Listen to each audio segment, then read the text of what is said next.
اللہ کی نعمت ہے یہ دعوت اسلامی، آقا کی عنایت ہے یہ دعوت اسلامی۔ نیوزی لینڈ کے سٹی آکلینڈ میں موجود المصطفیٰ مسجد میں معراج النبی صلی اللہ علیہ وسلم کے سلسلے میں سنت و برے اجتماع کا انعقاد کیا گیا، جس میں مختلف شعبۂ زندگی سے وابستہ کاروباری حضرات و مقامی عاشقان رسول کی شرکت ہوئی، جبکہ نگران آسٹریلیا ریجن، نگران ویلز UK سمیت نیوزی لینڈ کے ذمہ داران بھی موجود تھے۔ اس موقع پر دعوت اسلامی کی مرکزی مجلس شورا کے نگران مولانا محمد عمران اتاری نے معراج النبی کے حوالے سے سنت و بھرا بیان کیا اور بتایا کہ رات کے مختصر سے حصے میں اللہ پاک نے اپنے پیارے نبی محمد عربی صلی اللہ علیہ وآلہ وسلم کو حالت بیداری میں معراج کرائی کہ مسجد حرام سے مسجد اقصی اور پھر آسمانوں کا سفر، پھر اس سے آگے کے مراحل طے کراتے ہوئے اپنے محبوب کو اپنے دیدار سے مشرف کیا اور جنت و دوزخ کے مشاہدات کرائے، اور اس کے بعد پھر واپسی کا سلسلہ ہوا۔ یہ پورا سفر معراج بہت ہی قلیل وقت میں ہوا اور یہی اللہ پاک کے رسول صلی اللہ علیہ وسلم کا عظیم معجزہ ہے۔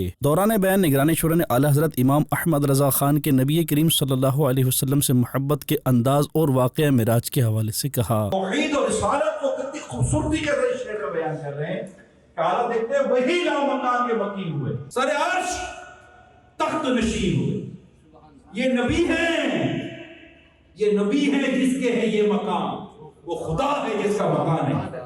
معراج واقعہ کس کا ہے؟ مصطفیٰ کریم کا۔ یہ ایسا معراج کا واقعہ ہے، آقا صلی اللہ علیہ وسلم کو وہ مقام اللہ پاک نے عطا فرمایا جو تو انبیاء کرام کے ایک سے ایک معجزات ہیں۔ اور پھر صلاۃ و سلام کا سلسلہ بھی ہوا۔